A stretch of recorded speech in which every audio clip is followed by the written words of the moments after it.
Isu mengenai ajaran sesat Wanes Pentakostalisme yang sama dengan ajaran GPDI beberapa waktu ini sering dibicarakan, khususnya pada soal rumusan baptisan.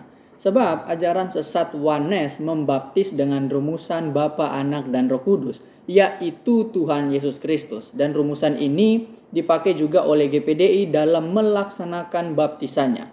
Dan sebenarnya bukan GPDI saja. Gereja beraliran Pantekosta lainnya setelah GPDI kemungkinan besar menggunakan rumusan yang sama. Nah, sehingga yang menjadi pertanyaannya, apakah ajaran sesat Wanes memiliki kesamaan dengan ajaran GPDI khususnya soal baptisan?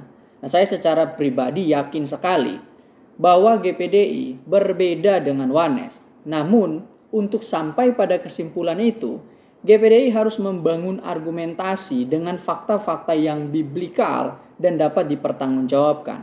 Nah, dan saya coba mencari beberapa tanggapan berkaitan dengan hal ini. Namun, saya menemukan sebenarnya ada beberapa tanggapan yang merugikan GPDI jika argumentasi ini dipakai. Nah, semoga tanggapan dari beliau ini bukan merupakan representasi dari argumentasi GPDI yang absolut berkaitan dengan isu Wanes dan GPDI. Saya izin menanggapi argumentasi dari Bang Elia Tambunan dalam kanal YouTube-nya tentang konten yang berjudul Membaca GPDI dan Wanes Pentakostalisme. Nah, dari argumentasi beliau, setidaknya ada 3 tanggapan yang sebenarnya merugikan GPDI jika argumentasi ini dipakai. Nah, walaupun tidak bisa dipungkiri, ada begitu banyak pembelajaran baru yang juga bermanfaat bagi kita yang bisa didapat dari apa yang disampaikan beliau dalam video tersebut. Yang pertama, soal istilah formula atau rumusan. Tidak menggunakan istilah formula atau rumusan karena anggaran dasar memang tidak menggunakan terminologi. Nah, seorang dengan gelar doktor seharusnya tidak memproduksi argumentasi yang menolak penggunaan istilah formula dalam kaitan ajaran baptisan. Sebab dalam cabang ilmu manapun penggunaan istilah baru itu diperlukan, bahkan bisa saja bersifat wajib karena dengan tujuan untuk mempermudah menyebutkan apa yang sementara dibicarakan. Seperti penggunaan istilah Tritunggal, kemudian liturgi, dan istilah gereja pun, dan masih banyak lagi istilah-istilah lain yang digunakan dengan tujuan mempermudah apa yang dibicarakan menjadi dapat dipahami.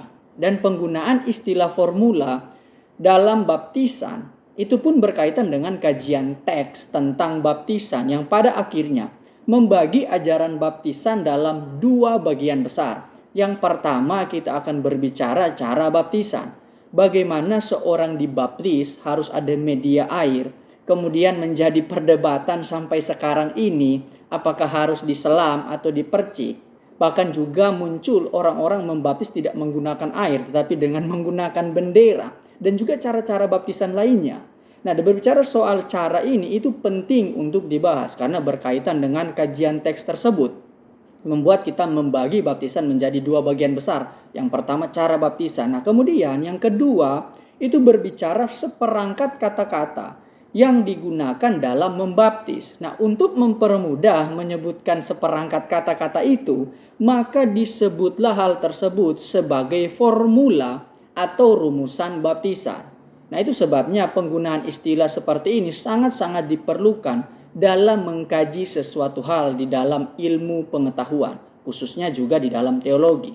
Jadi, walaupun GPDI tidak menggunakan istilah formula dalam pengakuan imannya, bukan berarti membebaskan setiap orang untuk menambahkan kata-kata yang baru dalam membaptis.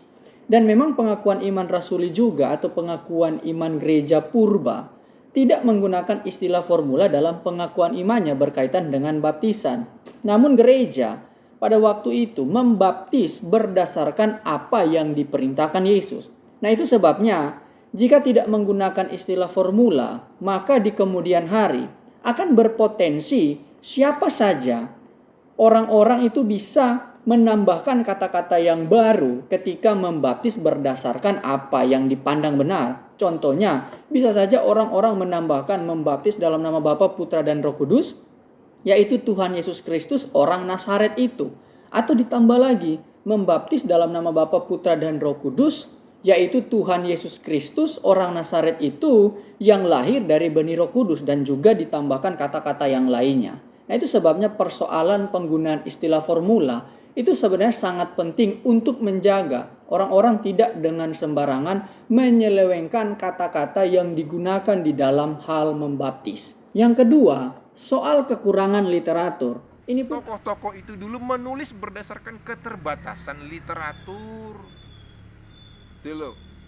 Dominasi UPC pada waktu itu begitu hebat di seluruh dunia. Ini pun argumentasi yang berbahaya bagi GPDI. Sebab setidaknya sejak abad pertama sampai era reformasi, gereja itu sudah selesai dengan seperangkat doktrin maupun dogma yang diimani, dipahami, dan disistematisasi atau dirumuskan. Sehingga jika dikatakan para pendahulu GPDI itu kekurangan literatur, maka sudah sangat jelas akan memberikan konsekuensi logis, bukan saja soal ajaran baptisan yang berpotensi keliru, namun ajaran-ajaran lain yang diajarkan GPDI juga berpotensi keliru. Sebab ajaran yang setengah benar, setengah salah itu sama dengan salah. Jadi kekurangan literatur bukan argumentasi yang tepat untuk digunakan dalam menjawab isu Wanes dan GPDI. Sebab pada gereja mula-mula ada hal yang perlu kita ketahui, walaupun rumusan ajaran belum sekomplit sekarang yang dipegang oleh gereja, namun gereja mula-mula, jemaat mula-mula itu menjunjung tinggi yang namanya iman mendahului perumusan. Nah, jadi kita perlu melihat hal ini dengan baik. Yang ketiga, soal kombinasi rumusan baptisan. Ya sudah, kenapa kita tidak gabungkan aja dah? Ya, kamu kelompok Trinitarian, kamu kelompok Oneness, kan sama aja toh, kan toh kita dari kelompok yang Bang Eli ini mengatakan bahwa Pastor W.H. Ofler lah orang yang menggabungkan rumusan baptisan dengan penganut Oneness pada waktu itu dengan tujuan pemberitaan Injil. Namun juga saya menemukan pandangan lain yang mengatakan GPDI gereja yang hybrid, yang dalam artian mengkombinasikan rumusan baptisan dalam Injil Matius dan Kisah Para Rasul. Dan bagi saya ini sesuatu yang sangat-sangat lucu di telinga kita sebagai seorang pengajar Kristen. Ya, namun kita perlu menghargai itu. Nah, perlu saya tegaskan bahwa Pastor Ofler adalah entitas yang berbeda dengan GPDI. Sebab perkembangan GPDI tidak hanya ditentukan oleh pemikiran-pemikiran dari Pastor Ofler. Karena ada begitu banyak tokoh-tokoh GPDI sesudah Ofler yang perlu diapresiasi pemikirannya dalam perkembangan GPDI. Namun satu yang pasti, baptisan adalah sakramen, sehingga dalam prakteknya perlu diperhatikan dan dijalankan dengan hati-hati. Itu sebabnya menambahkan atau mengkombinasikan rumusan baptisan dengan kata-kata yang tidak pernah diajarkan Yesus bisa dikatakan sebuah kesalahan. Nah, dan memang tidak pernah ada gereja di masa lalu sebelum kemunculan bidat Oneness Pentakostalisme ini yang membaptis dengan menggunakan rumusan Bapa, Anak, dan Roh Kudus, yaitu Tuhan Yesus Kristus. Jadi, perintah baptisan oleh Yesus dalam Injil Matius dan praktek baptisan dalam Kisah Para Rasul perlu sekali dikaji secara tekstual, secara cermat. Jika tidak berhati-hati, perintah Yesus dalam Injil Matius akan berkontradiksi dengan praktek baptisan dalam Kisah Para Rasul. Sebab Yesus memerintahkan murid-murid untuk membaptis dalam nama Bapa, Putra, dan Roh Kudus. Namun, mengapa murid-murid membaptis dalam nama Tuhan Yesus ataupun Yesus Kristus ketika kita membaca Kisah Para Rasul? Nah, apakah ini penyelewengan dalam ajaran baptisan? Tentunya hal ini menarik sekali untuk kita kaji secara tekstual. Dan sehingga yang menjadi kesimpulan saya ya berkaitan dengan ajaran sesat Oneness Pentakostalisme dan GPDI, ajaran gereja hari-hari ini itu dapat ditelusuri sampai ke akar-akarnya. Begitupun ajaran GPDI. Jika mau ditelusuri, Anda pasti akan menemukan perbedaan dengan ajaran sesat Oneness. Nah, tinggal bagaimana GPDI menemukan jalan yang argumentatif untuk sampai kepada tujuan tersebut. Tuhan Yesus memberkati. See you next video.